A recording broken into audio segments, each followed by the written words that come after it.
Cette image vous est familière? Ces fines tiges blêmes qui s'étirent désespérément vers la fenêtre, on a presque honte d'appeler ça des plants. Pourtant, vous aviez suivi toutes les instructions à la lettre.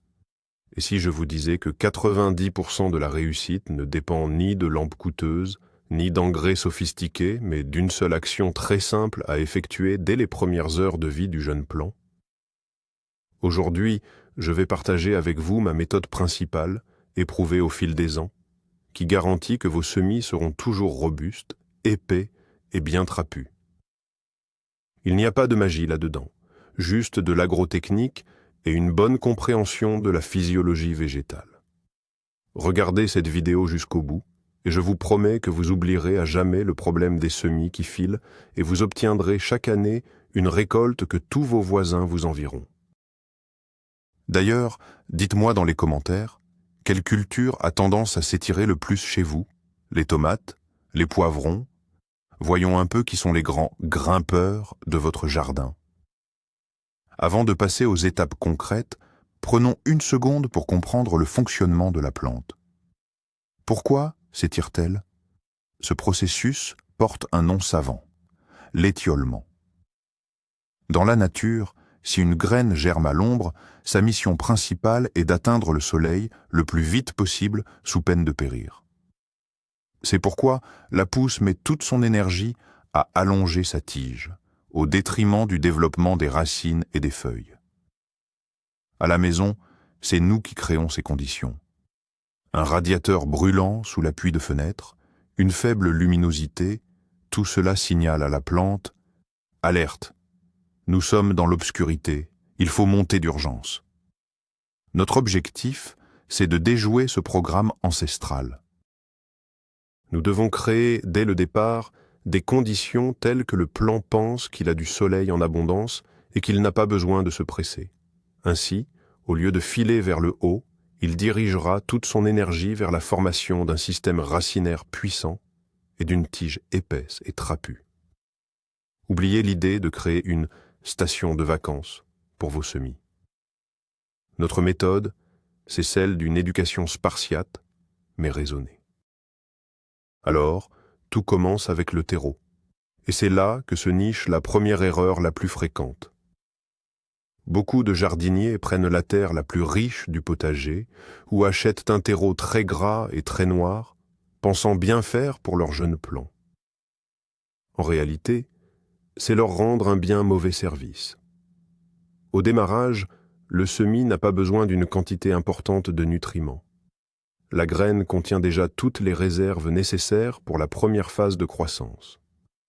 Un excès de nutriments dans le sol, surtout d'azote, va provoquer une croissance rapide du feuillage, ce qui résulte dans l'apparition de cette fameuse tige fine et filante. Ce n'est absolument pas ce que nous recherchons. Le substrat idéal pour les semis doit être avant tout léger, meuble et très aéré.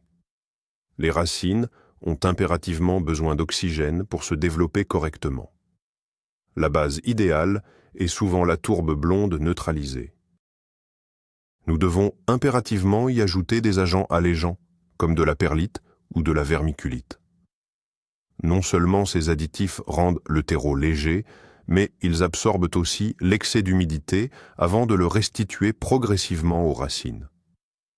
Cela protège ainsi vos plants du surarrosage et du dessèchement. La proportion est généralement la suivante. 3 parts de tourbe pour 1 part d'agent allégeant. Surtout, pas de fumier ni de compost à ce stade. Le substrat doit rester pauvre. Cela obligera la plante à chercher activement des éléments nutritifs et à développer des racines puissantes, plutôt qu'une longue tige inutile. Passons maintenant à la préparation des semences. Bien sûr, vous pourriez simplement les jeter en pleine terre.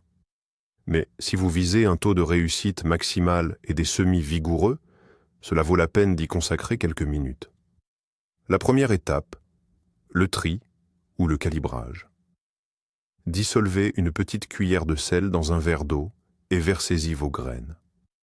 Après 10 à 15 minutes, toutes les graines pleines et de bonne qualité vont couler au fond. Celles qui sont vides ou chétives resteront à flotter en surface. Jetez-les sans regret, elles ne donneront rien. Deuxièmement, la désinfection. La surface des graines peut abriter des agents pathogènes fongiques qui se feront un plaisir de dévorer vos jeunes pousses. Faire tremper les graines dans du permanganate, c'est dépassé. Il existe des solutions beaucoup plus modernes et sûres, comme la chlorhexidine, que vous trouvez en pharmacie. Il suffit de laisser tremper les graines pendant 20 à 30 minutes et le tour est joué. L'eau oxygénée, à 3%, fonctionne également à merveille. Attention, cependant, aux stimulants de croissance très populaires. Si vous utilisez des semences fraîches et de qualité, aucun stimulant n'est nécessaire. Il pourrait même produire l'effet inverse, forçant la jeune pousse à épuiser trop rapidement ses réserves internes. Les stimulateurs ne se justifient vraiment que pour les vieilles graines ou celles dont vous n'êtes pas certain de la viabilité. Passons maintenant à la question des contenants. Cela peut paraître insignifiant, mais c'est absolument crucial pour la santé de votre système racinaire. La principale erreur est de semer vos graines dans des récipients trop volumineux. Dans un grand pot, la jeune plantule, avec son petit système racinaire, est incapable d'absorber toute l'humidité présente dans le substrat. Le terreau se gorge d'eau, il s'asphyxie, l'accès à l'oxygène est découpé, et les racines commencent inévitablement à pourrir. Le volume idéal pour un bon démarrage se situe entre 100 et 200 ml. Vous pouvez utiliser des gobelets en plastique standard, des plateaux de semis, les fameuses cassettes, ou des godets biodégradables. Personnellement, je préfère les gobelets transparents. Ils offrent un avantage majeur. On voit parfaitement comment se développent les racines et si le terreau n'est pas trop sec au fond. Quelle que soit la nature du contenant, la condition sine qua non est la présence de trous de drainage. S'ils sont absents, percez-les vous-même immédiatement à l'aide d'un clou chauffé ou d'une alène. La stagnation de l'eau au niveau des racines est la cause directe de la fonte des semis et de la perte assurée de tous vos plants. Ne soyez pas paresseux. Assurez-vous de garantir l'évacuation de cet excès d'humidité. C'est plus important que la marque du terreau ou la variété des graines choisies. Retenez ceci, des racines saines sont le socle de toute culture réussie et notre mission première est de leur fournir l'environnement optimal. La profondeur de semis est un autre paramètre absolument crucial. C'est là qu'intervient la règle d'or du jardinier.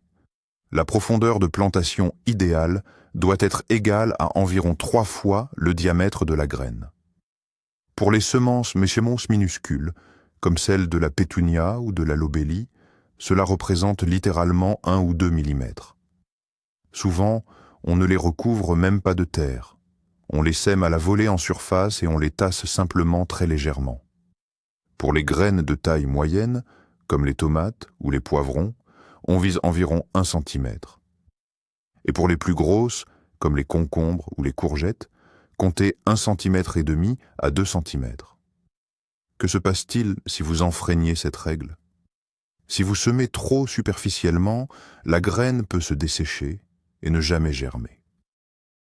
Ou bien, la jeune pousse ne parviendra pas à s'ancrer dans le sol et à se débarrasser de son enveloppe protectrice, qu'on appelle aussi la coiffe séminale. À l'inverse, si vous semez trop profondément, la pousse pourrait tout simplement manquer de force pour percer la surface. Elle épuisera toute sa réserve nutritive dans cet effort. Conséquence, elle émergera déjà affaiblie, tout en finesse et très pâle. Elle sera alors immédiatement prédisposée à filer, c'est-à-dire à s'étioler. Alors, ne vous précipitez pas.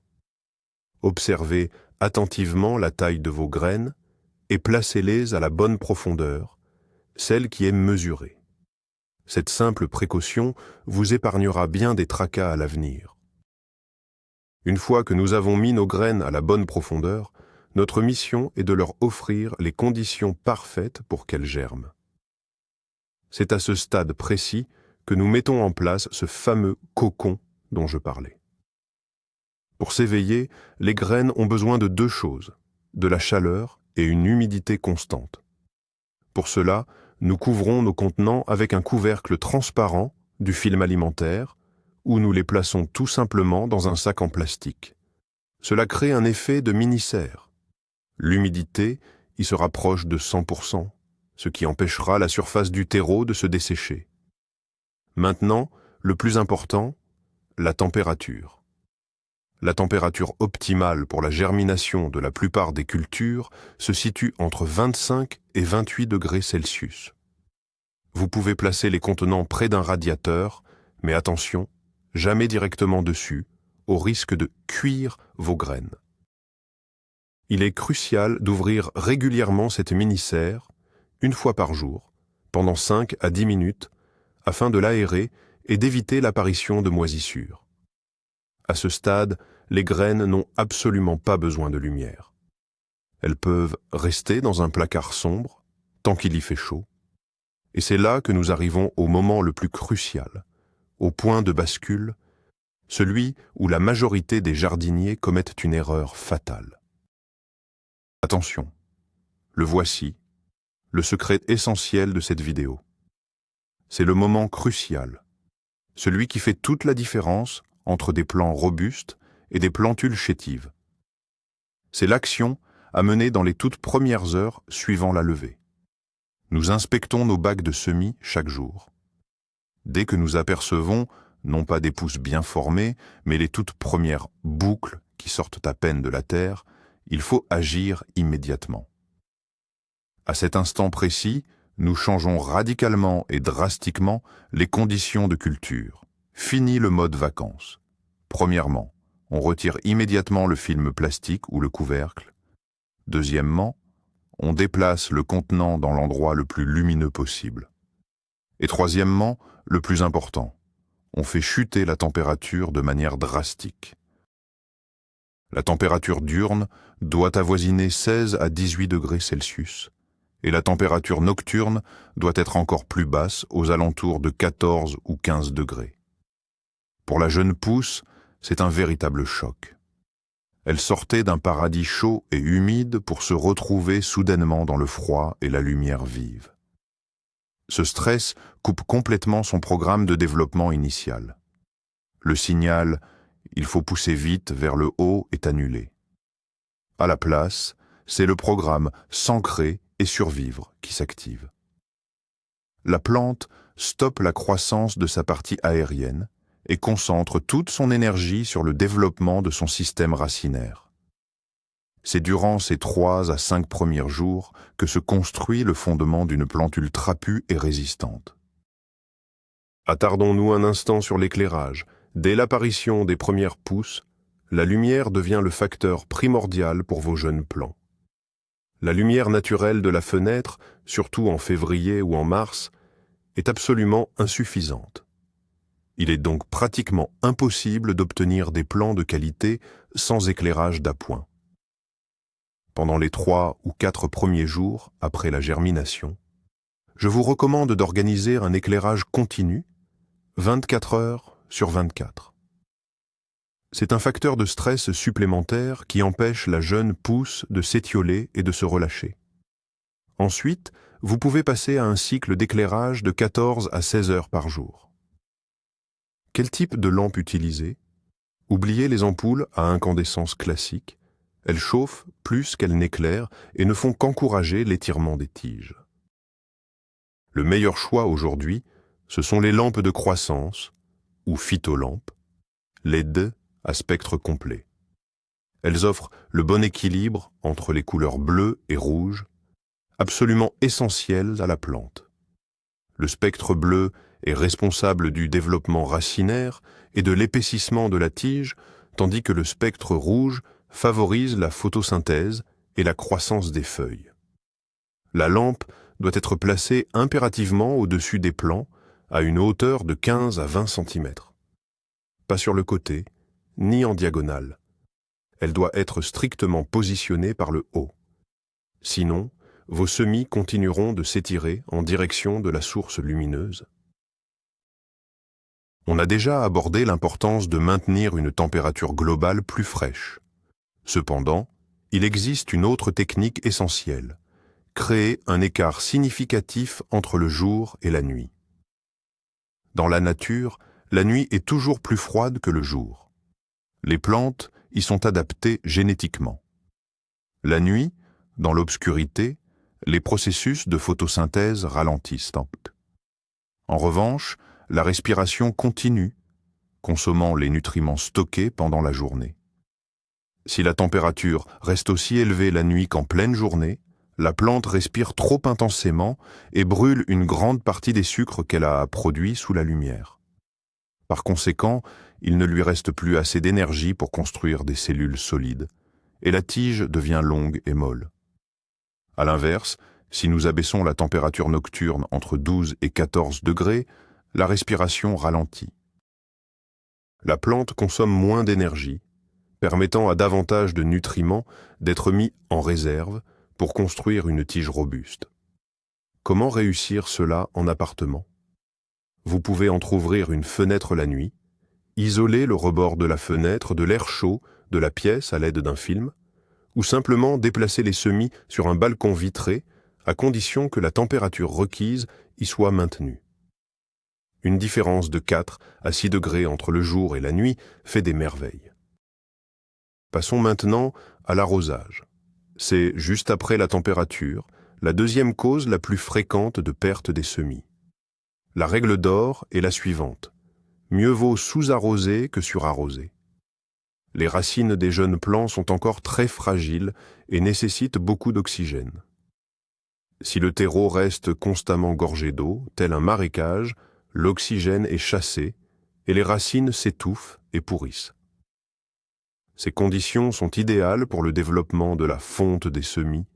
C'est une maladie fongique qui fauche les jeunes pousses de Vamaoz à la base de la tige. Comment arroser correctement? Premièrement, attendez que la couche superficielle du terreau soit sèche sur environ 1 cm de profondeur. Vous pouvez vérifier facilement en touchant avec le doigt.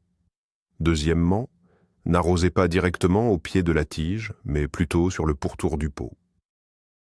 Ceci force les racines à se développer vers l'extérieur pour chercher l'humidité, ce qui stimule leur croissance. Troisièmement, utilisez toujours de petites quantités d'eau. Pour un gobelet d'une centaine de grammes, 1 à 2 cuillères à soupe suffisent largement. Il vaut mieux arroser plus souvent, mais très modérément. L'outil le plus pratique pour l'arrosage des jeunes pousses est une grosse seringue ou une poire, sans aiguille. Ils permettent de doser l'eau avec précision et de diriger le jet là où c'est nécessaire, sans tasser ni délayer le terreau. La qualité de l'eau que vous utilisez pour arroser est cruciale. N'arrosez jamais vos jeunes semis avec de l'eau froide directement sortie du robinet. Pour ces jeunes racines délicates, c'est une véritable douche glacée, un stress énorme. La plante subira un choc et sa croissance pourrait être ralentie, voire stoppée, pendant plusieurs jours. L'eau doit impérativement être reposée et à température ambiante, ou mieux encore, légèrement plus chaude, de 2 ou 3 degrés. Versez simplement l'eau dans une bouteille et laissez-la reposer pendant 24 heures à côté de vos plants. Ce temps de repos permet au chlore de s'évaporer et à l'eau d'atteindre la même température que l'environnement. Certains jardiniers préfèrent utiliser de l'eau de pluie ou de l'eau de fonte qu'ils estiment plus vivante. C'est logique, car elle est naturellement plus douce. Cependant, en milieu urbain, il n'est pas toujours sûr de recueillir ce type d'eau à cause des impuretés atmosphériques. Par conséquent, une bonne eau du robinet, bien reposée, reste l'option la plus simple et la plus fiable. L'essentiel à retenir: pas de précipitation et surtout, pas de froid. Prendre soin des racines, c'est garantir votre future récolte. L'eau tiède les aide à mieux absorber les nutriments et à se développer plus rapidement. Même en gérant correctement l'arrosage, le risque de voir apparaître la fonte des semis est omniprésent. Ce champignon redoutable vit dans le terreau, guettant le moment propice pour frapper. Dès que les conditions sont réunies, un excès d'humidité et un manque d'aération, il attaque immédiatement les jeunes plants fragilisés. C'est pourquoi la prévention est essentielle. Premièrement, évitez absolument le surarrosage comme nous l'avons mentionné. Deuxièmement, assurez-vous d'une excellente ventilation. Ne serrez pas trop les godets de semis. L'air doit pouvoir circuler librement entre les plantules. De temps en temps, créez un léger courant d'air, mais sans excès, afin de ne pas refroidir ou stresser les plantes. Une excellente technique préventive consiste à pailler la surface du substrat. Après l'arrosage, recouvrez la terre d'une fine couche, 2 à 3 mm, de sable de rivière ou de vermiculite préalablement passé au four pour la stériliser. Ces matériaux sèchent rapidement, empêchant l'humidité de stagner au niveau du collet, le point le plus vulnérable de la plante. De plus, ils créent un environnement hostile au développement du champignon. Si malgré tout, vous constatez qu'une plantule commence à faner, que sa tige s'est amincie et noircie à la base, retirez-la immédiatement avec la motte de terre. Saupoudrez ensuite le trou laissé par la plantule de cendre ou de charbon de bois pilé. Cela devrait aider à freiner la propagation de la maladie. Passons maintenant à un peu de magie qui en réalité n'est que pure science. Il faut caresser vos semis. Oui, vous avez bien entendu. Chaque jour, plusieurs fois par jour, passez doucement votre main sur le sommet des plantes en les balançant très légèrement. Quel est l'intérêt? Dans la nature, les plantes sont constamment agitées par le vent. En réponse à cette stimulation mécanique, la tige produit des substances spéciales qui la rendent plus épaisse et plus robuste. La plante se prépare, en quelque sorte, à résister aux éléments. Ce phénomène s'appelle le thigmotropisme. À la maison, sur le rebord de la fenêtre, où il n'y a pas un souffle d'air, les semis sont privés de ce stimulus naturel. C'est pourquoi nous devons imiter le vent avec nos propres mains. Juste 1 ou 2 minutes de cette gymnastique quotidienne, et vous remarquerez que les tiges deviennent visiblement plus épaisses et plus solides. En plus des caresses, vous pouvez utiliser un petit ventilateur en le dirigeant vers les semis pendant 10 à 15 minutes, plusieurs fois par jour. Une légère brise non seulement renforcera les tiges, mais améliorera également la circulation de l'air, ce qui est une excellente prévention contre les maladies fongiques. N'ayez donc pas peur de malmener un peu vos semis. Un léger stress ne peut leur faire que du bien. Si vous faites pousser vos semis sur le rebord de la fenêtre, même avec un éclairage d'appoint, il y a une manipulation cruciale que vous ne devez jamais négliger. Les plantes se dirigent toujours vers leur source de lumière principale. Dans notre cas, c'est la fenêtre. Si le bac à semis reste constamment dans la même position, tous les jeunes plants pousseront de travers, penchés d'un seul côté. Non seulement c'est inesthétique, mais c'est aussi préjudiciable à leur développement. La tige se courbe, la plante gaspille de l'énergie pour essayer de se redresser, et sa croissance globale devient irrégulière. La solution est d'une simplicité enfantine. Il suffit de faire pivoter régulièrement le contenant, idéalement chaque jour, de 180 degrés. Un jour, ils sont tournés vers l'extérieur, le lendemain, ils regardent vers l'intérieur de la pièce. Cette simple manœuvre force les plantes à constamment ajuster leur direction de croissance, ce qui leur permet de former une tige droite et bien verticale. C'est un peu comme une gymnastique qui oblige la plante à se fortifier et à devenir plus robuste. Cela paraît insignifiant, mais le succès global de vos cultures tient souvent à ce genre de petits détails. Prenez l'habitude de faire tourner vos semis chaque matin, au moment où vous les inspectez. C'est un réflexe qui ne prend que quelques secondes et dont les résultats seront visibles. L'étape du premier engrais est absolument fondamentale. Souvent, les jardiniers novices sont trop pressés de donner à manger à leurs jeunes plants, pensant qu'il faut agir le plus tôt possible. C'est une erreur sérieuse. Vous le savez, la graine contient déjà ses propres réserves nutritives, et si vous utilisez un terreau de qualité, il sera suffisant pour les 2 ou 3 premières semaines de croissance. Un apport d'engrais prématuré, surtout s'il est riche en azote, aura le même effet qu'un substrat trop chargé.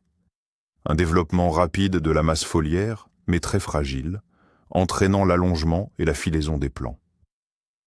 Mais alors, quel est le bon moment pour commencer la fertilisation? Oubliez le calendrier et fiez-vous plutôt à l'observation de vos jeunes plants. Le véritable signal pour le premier apport, c'est l'apparition de 2 ou 3 vraies feuilles. Attention, il ne faut pas les confondre avec les cotylédons qui sortent en premier. À ce stade, le jeune plant est suffisamment robuste et a épuisé ses réserves internes. Et qu'est-ce qu'on donne? À ce stade, l'azote est à proscrire. Ce dont nous avons besoin, c'est de phosphore et de potassium.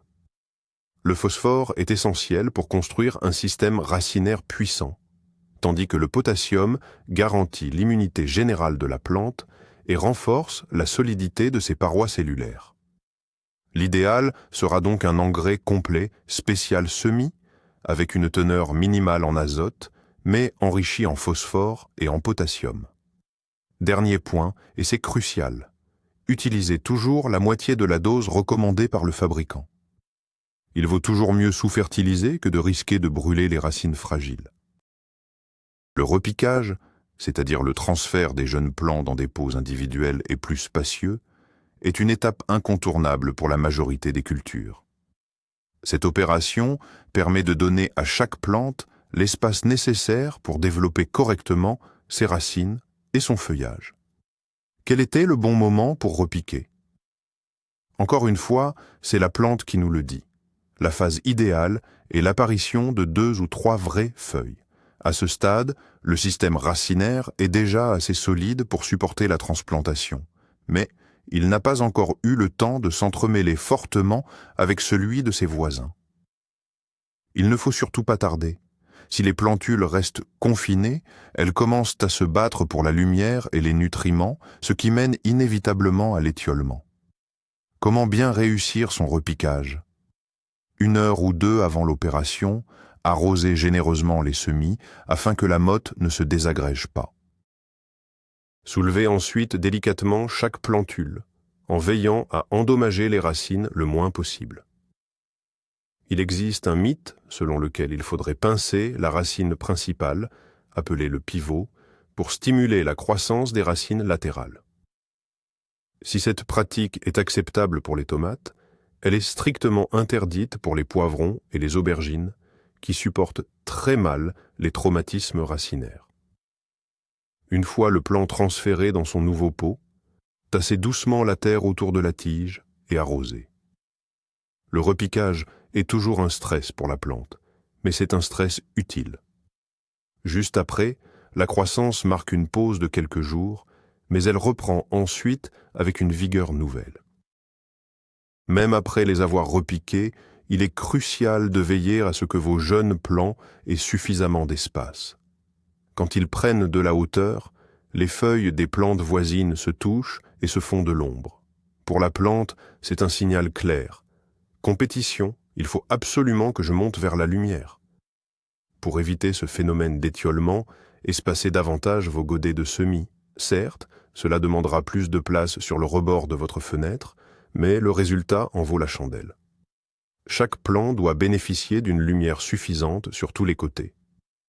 Les feuilles ne doivent pas se chevaucher. Si vous constatez que vos plants commencent de nouveau à s'entasser, écartez simplement les pots. Cette astuce, toute simple, permet de ralentir significativement la croissance verticale et de stimuler le développement des pousses latérales. Rappelez-vous que chaque plant a besoin de son espace vital.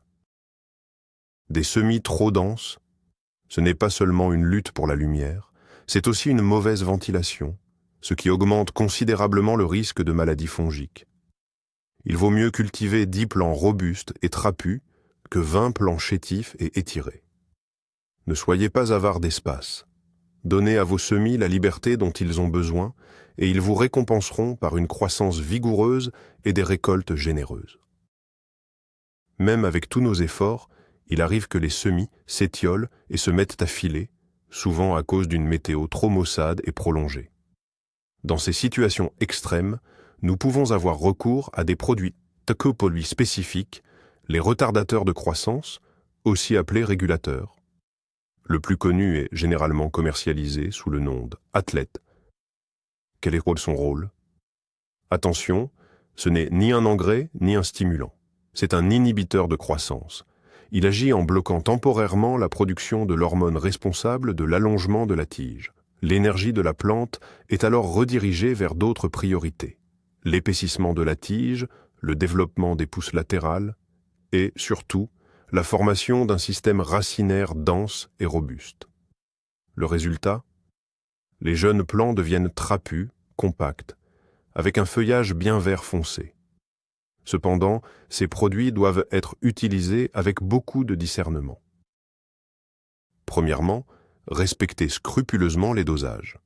Un surdosage pourrait freiner excessivement la croissance globale.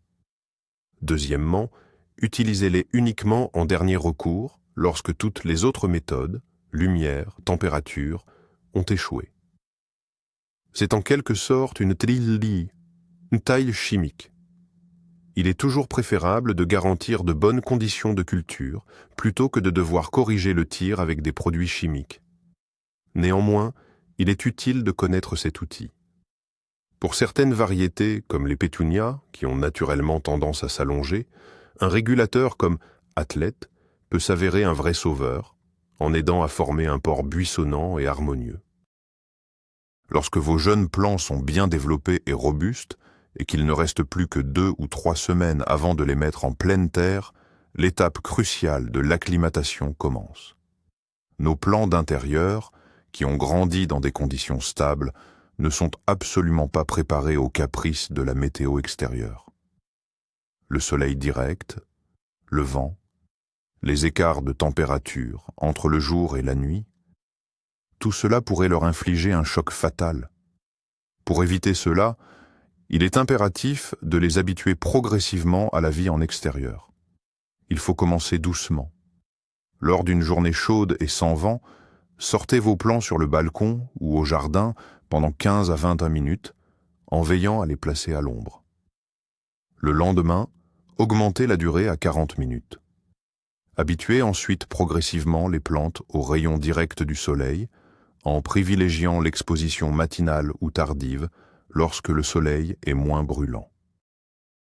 Chaque jour, rallongez le temps passé à l'extérieur. Au bout d'une semaine ou 10 jours, vous pourrez laisser les plants dehors toute la journée. Et quelques jours avant la plantation définitive, ils pourront même passer la nuit dehors, à condition qu'aucune gelée ne soit prévue. Des plants bien acclimatés affichent souvent une coloration plus foncée, presque violacée, sur la tige et les feuilles. Ils supporteront facilement la transplantation, ne risquent-ils pas de griller au soleil et reprendront immédiatement leur croissance après la mise en terre. Un autre facteur que l'on a tendance à oublier est l'humidité de l'air. Dans les appartements, et tout particulièrement pendant la saison de chauffe, l'air devient extrêmement sec. L'air chaud et sec dégagé par les radiateurs monte, balayant le rebord de la fenêtre, ce qui dessèche considérablement les plantes. Pour compenser cette perte, la plante commence à transpirer et à évaporer l'eau par ses feuilles encore plus activement. Ceci entraîne la perte de la turgescence, le flétrissement et un stress généralisé.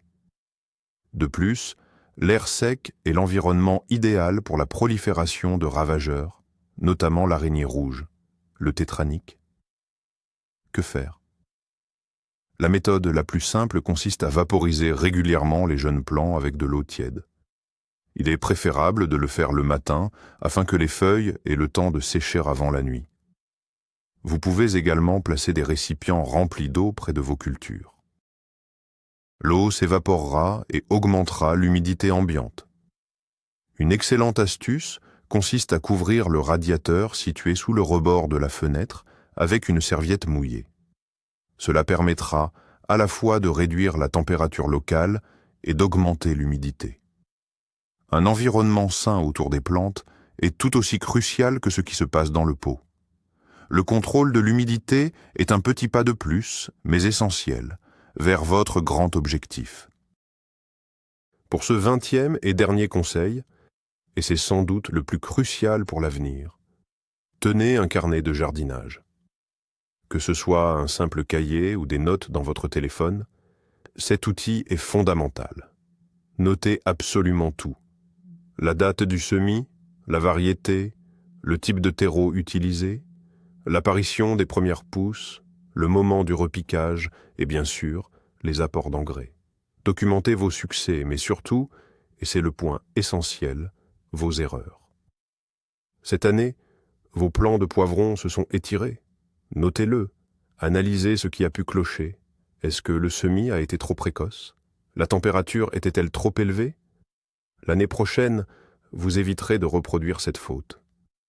La mémoire est fragile, mais vos notes, elles, sont là pour rester. Au bout de quelques saisons, vous aurez ainsi votre propre encyclopédie des savoirs. Une ressource inestimable basée uniquement sur votre expérience personnelle. Vous saurez précisément quelles variétés sont les mieux adaptées à vos conditions spécifiques et quelle méthode fonctionne vraiment pour vous. Cela transformera le processus parfois chaotique du semis en un système logique, maîtrisé et prévisible. L'analyse et la correction des erreurs sont la clé d'un succès durable. C'est la garantie qu'année après année, vos semis et vos plants seront de meilleure qualité. Alors, faisons le point. Le secret pour avoir des plants robustes, ce n'est pas une pilule miracle, mais bien une approche globale et structurée. Nous avons commencé par le bon terreau, un substrat plutôt pauvre. Nous avons préparé les graines et surtout, c'est le point crucial, nous avons imposé à nos jeunes pousses des conditions spartiates dès la levée, beaucoup de lumière et de la fraîcheur.